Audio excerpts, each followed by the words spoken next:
सध्या मी सायनच्या प्रतीक्षानगर भागामध्ये 173 प्रभाग इथे पडतो. खरं तर काल एक व्हिडिओ व्हायरल झाला होता. त्याच्यामध्ये भाजपच्या ज्या उमेदवार आहेत त्यांच्या पतींनी एक घोषणा दिली आणि ती घोषणा होती 50 खोके एकदम ओके. खरं तर ही घोषणा कालपर्यंत विरोधक देत होते, म्हणजे ठाकरे गट असेल किंवा काँग्रेस असेल. पण आज कालच्या त्या व्हिडिओमध्ये आपण पाहिलं तर भाजपच्या त्या रॅलीमध्ये ही घोषणा देण्यात आली होती. खरं तर या प्रभागामध्ये भाजप विरुद्ध शिवसेना अशी थेट लढत आहे. आपल्यासोबत शिवसेनेचे सगळे कार्यकर्ते शाखाप्रमुख सध्या उपस्थित आपण त्यांना विचारू, त्यांनी ही घोषणा ऐकली का किंवा काय वाटतं त्या घोषणा? तुम्ही घोषणा ऐकलीत कधी? कालपर्यंत विरोधक देत होते, आता भाजपच देऊ लागलेत. कसं आहे, जो घोषणा देतोय ना तो स्वतः कन्फ्यूज आहे. त्याला माहिती नाही आहे तो कोणाबरोबर आहे. कालपर्यंत विरोधक देत होते, त्याला कळलं पाहिजे की आपण मित्र पक्षामध्ये आपण बोलताना विचार करायला पाहिजे की आपण काय बोलतोय. आपण आपल्या घरामध्ये चुकीचं बोलतोय हे त्याला कळलं पाहिजे. तो कन्फ्यूज आहे, एकदा बोलतो 50 एकदा बोलतो 11. त्याला निश्चित असं काही कळत नाहीये की काय करायला पाहिजे. तुम्ही बोला. आजचे जर तुमच्या प्रसारमाध्यमातून आम्हाला माहिती मिळाली की तो एकदा बोलतोय 50 कोटी बोलतोय, एकदा 11 कोटी आहे. त्या ह्याच्यामध्ये एवढं तफावत आहे, विसंगती आहे आणि तो अधिकृत उमेदवार नाही आहे. त्यांनी कसं फॉर्म एबी फॉर्म सबमिट केलं हे त्याला माहिती आहे आणि त्याच्या परमेश्वराला माहिती आहे. आणि तो अक्षरशः भ्रमिष्ठ झालेला आहे आणि तो नाचतो आहे. बोलतात ना नाचताय ना अंगण वाकडं, त्याप्रमाणे तो घोषणा देतोय काही. हां, आणि तो एबी फॉर्म बघा त्यालाच माहिती आहे. काळोखामध्ये त्यांनी प्रवेश केलेला आहे 15 मिनिटं असताना आणि त्यांनी तो फॉर्म सबमिट केलेला आहे असं आम्हाला तुमच्या प्रसारमाध्यमातूनच माहिती मिळालेली आहे. त्याच्यानंतर कुठल्याही यंत्रणा करता आलेल्या नाही वेळेअभावी. आणि आता येणारी ही जनता 15 जानेवारीला हे नक्कीच रामदास कांबळे साहेबांच्या केलेल्या कामाची पोचपावती हे मिळेलच 16 जानेवारीला. तोपर्यंत आपण वाट पाहावी आणि त्याच्यावर उचित बोलणं कारवाई करणं पण बरोबर नाही आहे. बोलणं सगळे शिवसेनेचे आहेत, एक भाजपचा स्कार्फ पण आहे. तुम्ही भाजपचे आहात? हो, भाजपा युवा मोर्चा. हां, कसं पाहता तुम्ही? तुमच्याच पक्षातील लोकांनी घोषणा दिली आहे. नाही, काही दिवसापूर्वी 30 तारखेला जेव्हा फॉर्म भरला होता तर पक्षाकडून अधिकृत घोषणा झालेली नाही की हा पक्षाचा उमेदवार आहे. पक्षाने अधिकृत उमेदवार शिंदे गटाला दिलेली आहे. त्यामुळे आम्ही स्वतः फॉर्म भरला होता, ते आम्ही मागे घेतला होता. जेव्हा आम्हाला कळलं की यांनी एबी फॉर्मचा काहीतरी गहाळ झाला आहे की त्या संदर्भात पक्षाने त्यावरती कारवाई करून FIR स्वतः वसंत स्मृतीतून दर्ज केलेला आहे आपल्या भोईवाडा कोर्टामध्ये. त्यानुसार पक्षाने सांगितलं की हा पक्षाचा अधिकृत उमेदवार नाही. जर पक्षाने अधिकृत उमेदवार दिला असता तर आम्ही त्या असतो का? शिंदे गटाला मदत केली असती, महायुतीला मदत केली असती का? महायुतीला आम्हाला सांगितलेलं आहे की आपला महायुतीचा एकच उमेदवार आहे पूजा रामदास कांबळे. तर पूर्ण ताकदीने आम्हाला सहकार्य ते करायचं आहे. त्यानुसार इथे परवाच एकनाथ शिंदे साहेबांची सभा झाली. त्यानुसार आमचे सन्माननीय आमदार प्रसाद साहेब स्वतः उपस्थित त्यांनीच इथे घोषणा केलेली आहे की इथे महायुतीचा उमेदवार एकच आहे पूजा रामदास कांबळे.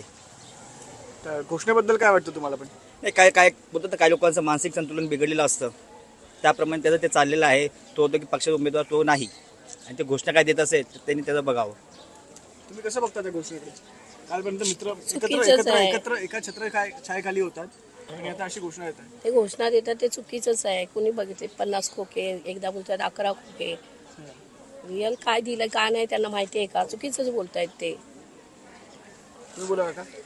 नाही, आता तुम्हाला माहीत असेल की जेव्हा शिंदेसाहेब सोडून गेले तेव्हा विरोधकांनी खोक्याची घोषणा दिलेली. तर दत्ता केवसकरला पण वाटलं असेल की मी जर फॉर्म पाठी घेतला तर मला पण काहीतरी खोका बिका भेटेल कोणाकडनं. त्या आशेने तो बोलत होता. खोका भेटला नाही, त्याला कोणी विचारलं नाही, त्यांच्या पक्षाने विचारलं नाही, महायुतीने विचारलं नाही.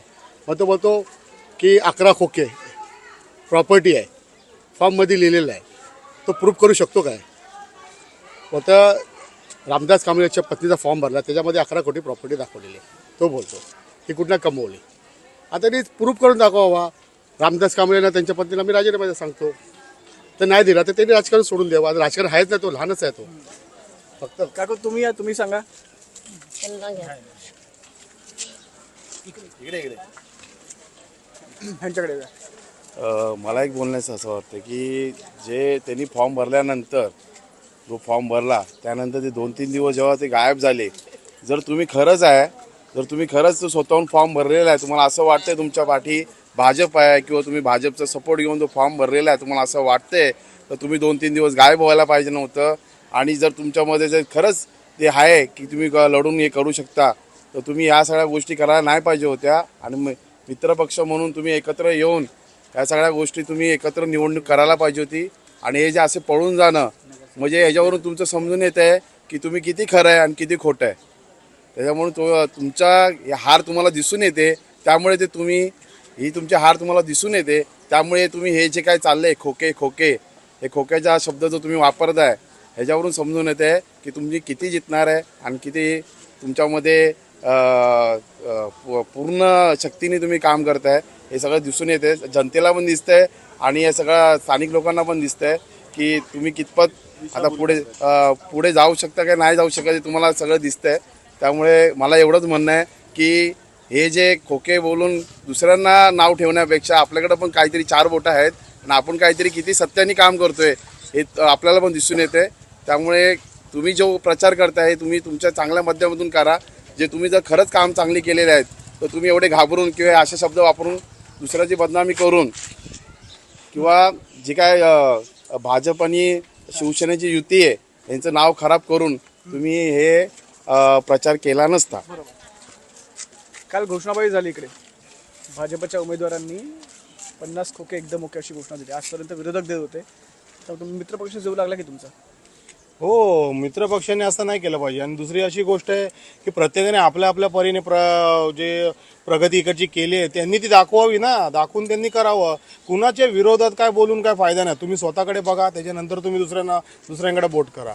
आणि दुसरी गोष्ट जे आहे उमेदवार त्यांनी त्यांचं कर्तृत्व दाखवलेलं आहे. कुणाचा वाईटपणा दाखवून तुम्हाला काही सिद्ध होणार नाही. तर तुम्ही तो धुतल्या तांदळासारखे असाल तर दुसऱ्यांना तुम्ही बोला, नाही तर तुम्हाला कोणालाही काही नाव ठेवायचा अधिकार नाही आहे.